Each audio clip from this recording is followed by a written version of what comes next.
everyone, welcome or welcome back to my channel. This is Miss Ming. On my channel, I do a variety of lifestyle videos. In today's video, I want to share with you how we celebrate the Chinese New Year. So at the time of filming this video, it's leading to Chinese New Year. In 2024, it lands on February 10th, but every single year is different because Chinese New Year lands on the first day of the lunar calendar, which is different from the traditional calendar. Also, I want to say that the Lunar New Year is celebrated in different countries, not just in China, but in today's video, I want to pertainly just talk about how we celebrate Chinese New Year in China. Before we start, like and subscribe and comment down below, how do you celebrate Lunar New Year? Without further ado, let's get into today's video. So the actual celebration of Lunar New Year actually starts way before the Lunar New Year. If you look at the Lunar New Year, there are preceding days that lead to the Lunar New Year, which is the 23rd to 29th of the 12th lunar month. So that's the December on the lunar month. First thing we do is do a deep cleanse of the house. So this is a time we clean and decorate.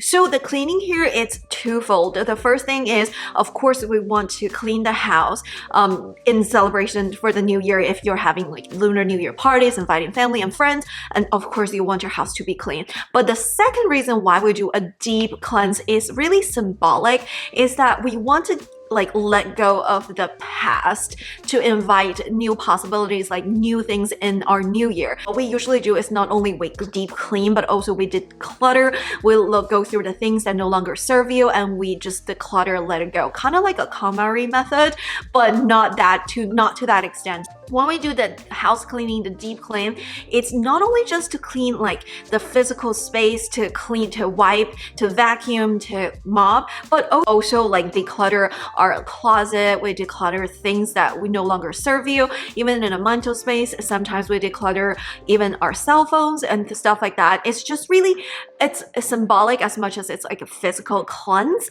It's to cleanse your environment, cleanse, like to let it go. Because in our culture, we truly believe that like we want to let go of things no longer serve you and to really invite something new. And we also believe how you start the new year set the tone for the new year. So that's why we don't want like the house to look like a huge mess. We don't want the house to look like it's so cluttered. We don't want to like keep all of the things that no longer serve us, because then that means that there's no space for new things coming up in our life. So first thing from the 23rd all the way to 29th is when we actually cleanse.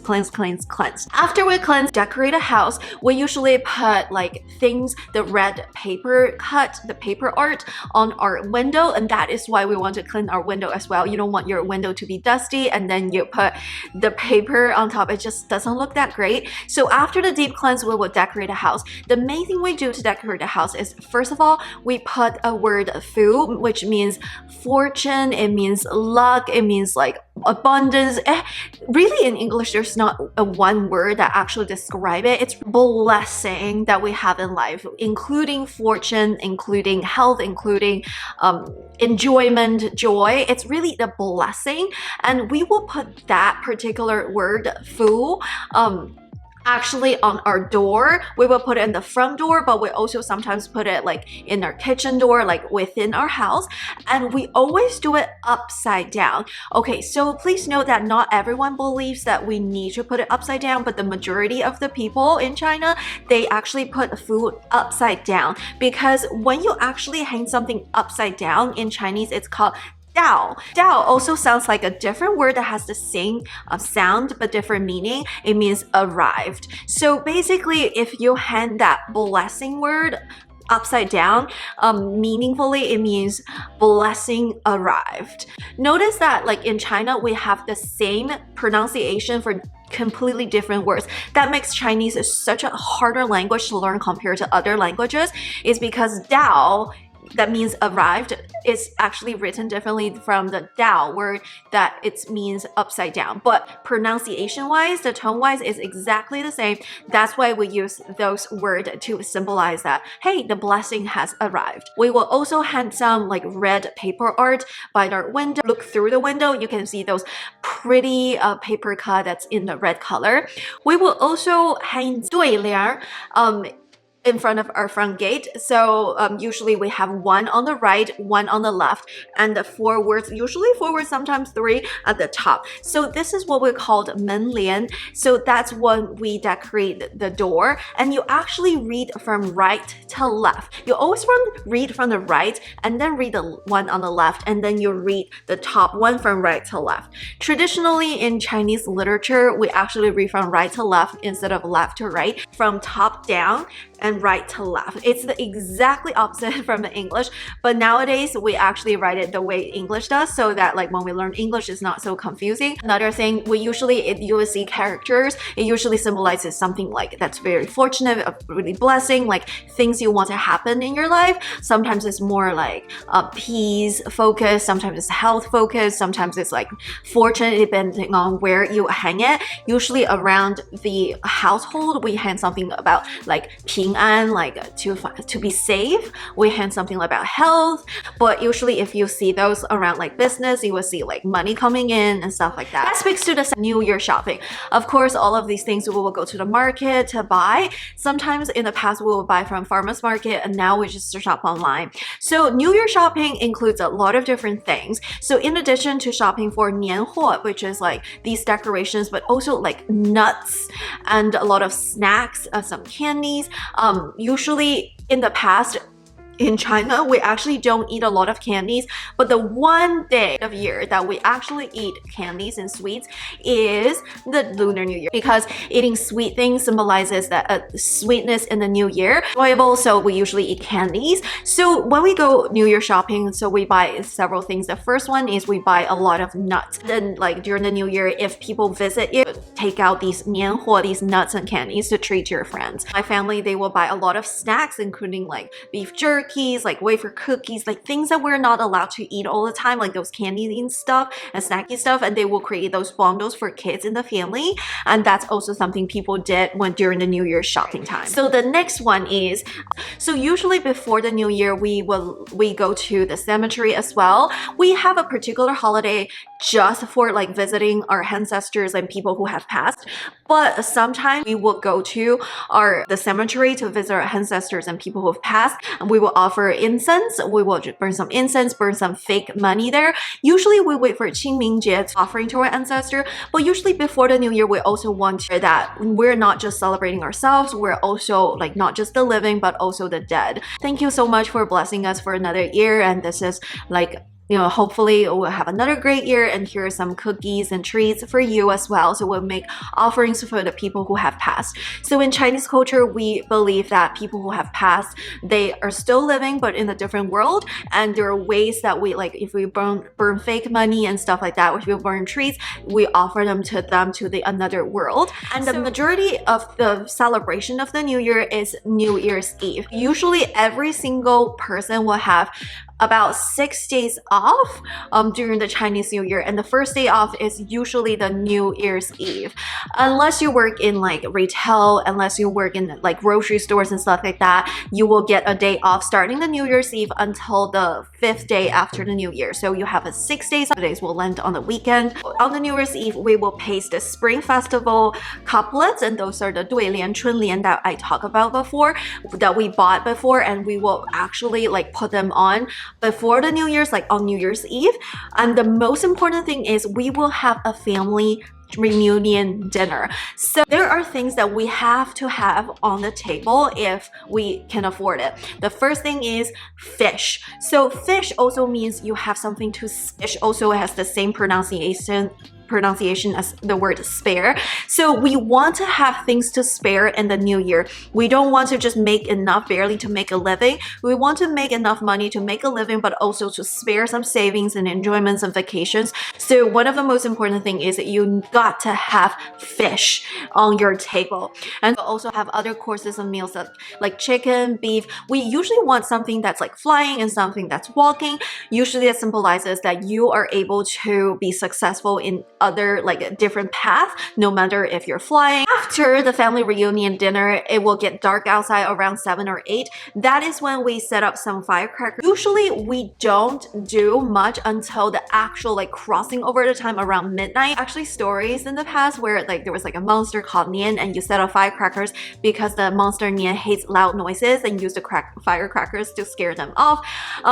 I don't know if it's true, but there are different reasons why we set up firecrackers, but one of the reasons is to use the loud sound to scare off the bad energy, to burn off the bad energy, to really start fresh. So that is something that we do like as a symbolic meaning. And another thing that we do is we watch the CCTV's New Year's Gala. So that one is like the entire country will turn on the TV and to watch that gala. In the past, like if you're a performer, if you're a singer, if you're invited to perform on that CCTV New Year's Gala, then that is the starting of your career. There's so many people audition for that, 6 months to a year to actually get into that CCTV's gala. So it literally takes like a whole year just to be on that show for like maybe 3 minutes. So that is absolutely crazy. It's every performer's dream to be on that CCTV's New Year's Gala, because that one show, I think it starts around 7, it goes all the way to midnight 12. And even after 12, there are still like shows and performance going on. But usually it's from that 7 to 12 like golden hours is when the entire country will turn on TV. Even if like you don't watch TV like every single day, they will turn on TV because that is the one thing that's shared by the entire country. It really brings people together. And so that is something that we always do, starting like when I was like 3. When we're watching the New Year's performance gala, my family will get together and start making dumplings. Dumplings are actually not offered in our New Year's Eve dinner. It's actually made together after the New Year's Eve dinner. It's kind of like how other cultures, they make tamales as a family. So after we eat the dinner, we will like start the dough. We will start to make everything from scratch while watching TV. So the dumplings are not made in kitchen. They're actually made in the living room. We will put out like a big board and everyone in the family would help. So like in the past, this is the only time, like starting when I was like 4, this is the only time I was asked to help out cooking. It's because cooking is not just for like cooking itself, but for like the shared time to watch TV and cook and talk together as a family. So that usually has like, it takes like 4 hours just to cook. We will make like so many dumplings, not just for a meal. We usually make like at least 100, probably we make 200 to 400 dumplings over that one night. I learned how to make dumplings ever since I was 4 because it's not like I knew how to cook. It's like something that you participate regardless of how old you are. After around 11:30-ish, we will finish the dumplings. We will wait for the countdown where everyone will sit down to watch the shows. Everyone else will start to cook the dumplings. Just remember, we ate our dinner around like 6-ish o'clock. So by the time it's 11, everyone is a little bit hungry already with all of these activities. So usually we will save the dumplings until the next few days, but we will freeze them. We'll put them in the freezer. But at the same time, we will cook a little bit of dumplings that particular night. So when we make dumplings, we will secretly put some chocolate cookie dumpling in the dumplings as a filler. So instead of making pork and chives, usually we will make 3 to 4 different flavors. But like sparsely, we will make some cookie and sugar dumplings and we will cook them together. So when you eat the dumplings, some of them are regular savory dumplings, but occasionally you will eat the cookie sugary dumplings. If you happen to eat one of those, it means you are lucky. In the past, some people, they used to put money in there, but it's just not very sanitary, so we stopped doing that. We just put the candies. We will do the countdown, 3, 2, 1, and then we'll say Happy New Year, right? And then that's when everyone will go out of their house to set up some firecrackers, to set up some fireworks. And that is when like the fireworks go crazy in the entire town. There are fireworks that's set up by the government, there are fireworks set up on TV, there are fireworks set up everywhere. We set up the fireworks, everyone will come back, eat a late night meal, which consists of the little dumplings that we made.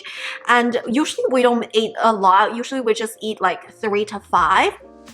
The reason why we eat dumplings for the New Year is dumpling looks like yuan bao. It literally looks like the money that we used to have in terms of it, like the silver, the gold in the shape of gold or silver. So that's what we call yuan bao. So the reason why we eat dumplings around the New Year's is that we want to symbolize this. We get a lot of money, a lot of fortune for the New Year. That's why a lot of Chinese New Year they say 恭喜发财, or in Cantonese it's 恭喜发财.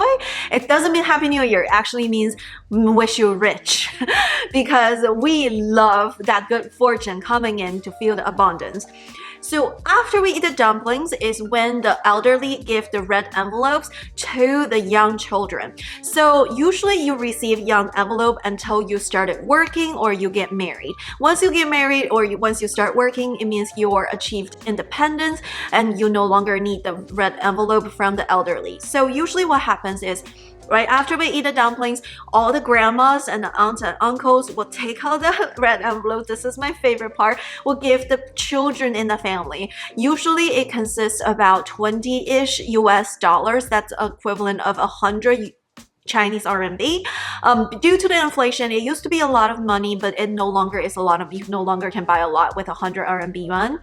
But it's equivalent of about $20 US dollars, but it adds up. So I get $20 from my aunt, $20 from my uncle, $20 from my grandparents, my great uncle, great aunt. I'll visit my other uncles, like my mom's cousins and stuff like that. So slowly I will get like 10 envelopes to 15 envelopes, and that is a lot of money that I could get. So usually I save up, and this is how much money that I have for the rest of the year. Of course, like once I grow older, my mom will have to give me allowance because I did need to, like, you know, hang out with my friends more, go to Pizza Hut. But when I was little, this is literally how much money that I will have for the entire year. Like, I know these are my savings for the new year and I need to save money and not to spend it all, being like financially responsible. So usually New Year's Day and the second day to day 6 is when we actually visit relatives and friends, and that is when I as a kid could make extra bucks. So usually we will tag along our parents. We will visit every single relative. Every time we will buy fruit basket, sometimes a little bit more snacks if I have children, but usually if we visit elderly, my mom will buy fruit basket, and then we will go and we'll say 恭喜发财, 恭喜发财, and they will give us, they'll hand us our red envelope. Yay. It feels like a job, honestly. And honestly, I'm pretty sure my mom spent more money buying them like fruit basket than me making money, but to me, I was like, slay. Most people will have 5 days off. So to me, it's crazy how in America, when there's a New Year or Christmas, people usually just only get the Christmas Eve day off or the Christmas day or both. And to me, it's crazy because in China, we usually have the New Year's Eve off, the Lunar New Year's Eve, and we also have 5 days off after New Year's.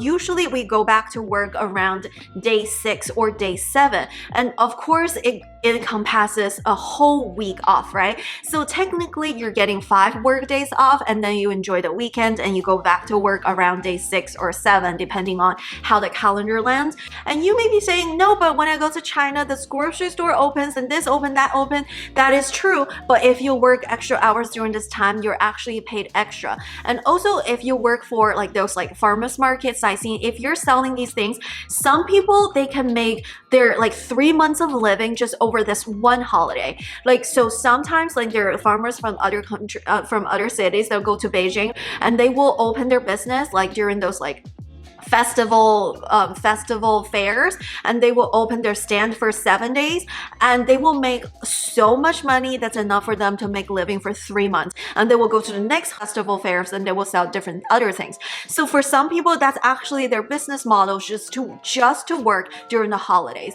And if you work for like hospital and stuff, like most of the times you will be paid double or triple if you work that particular like holiday. But the celebration didn't end there. We still have the Lantern Festival. So Lantern Festival is 正月15, is the first, I want to say it's the first full moon of the new year. Family together, and in the past where women didn't have rights, and that was the actual one day that they're able to go back to visit their own family. So long time ago, like hundreds and thousands of years ago, when women, they marry their spouse, they live with their husband's family, and that first day, the first full moon of the year is the only day they're allowed to go back to their own family to visit her own parents. So that's why it's also called Lantern Festival, is when every single household will set up lanterns on the streets or in front of their house, so the women who go visit their family can have a safe travel home and they can have a safe travel back to their husband's house. And they will also eat those glutinous rice bowls. And inside it's usually black sesame or red beans. There are different flavors in there. It's usually sweet and usually it resembles family reunion. So this is another time when family get together again, and this is another time, like traditionally women, they get together with their own family instead of their husband's family. Like traditional like long like years ago, is if you are single, right, this is actually the day where they have like lantern games where they set up lanterns and they set up like little puzzles and riddles, and you can go solve those riddles. And that is when you look at the beautiful lanterns, you set up riddles, and then that's when single women can go out of their house to visit guys, to meet new guys. That was before like open dating was a thing. Like, a lot of these traditions actually stayed still. So there's still like lantern riddles where they put like little riddles underneath the lanterns and you solve it and you put in a ticket and then you win prizes and stuff like that. It's really fun. A lot of these traditions that we still do and practices we still do, we don't even remember why we first started doing that. And sometimes like people, they will put like little like lanterns on the, like a little paper thing, and they will let the lanterns go down the river, and they will also set up these lanterns where they can fly into the sky. You set up your New Year wishes.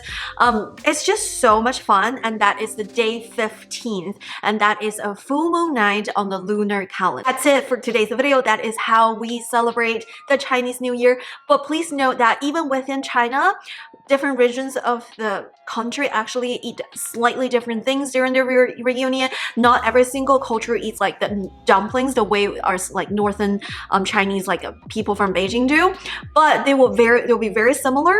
It's always very fun, and it's the most important holidays. It's the longest break that we get from work. Comment down below if you celebrate Chinese New Year, and how do you celebrate Chinese New Year? Do you know people around you celebrate it? Do they celebrate differently? Comment down below and subscribe. Check out my other lifestyle videos in this channel, and I will see you in my next one. Bye! Happy New Year! Also, 恭喜发财，恭喜发财！Bye!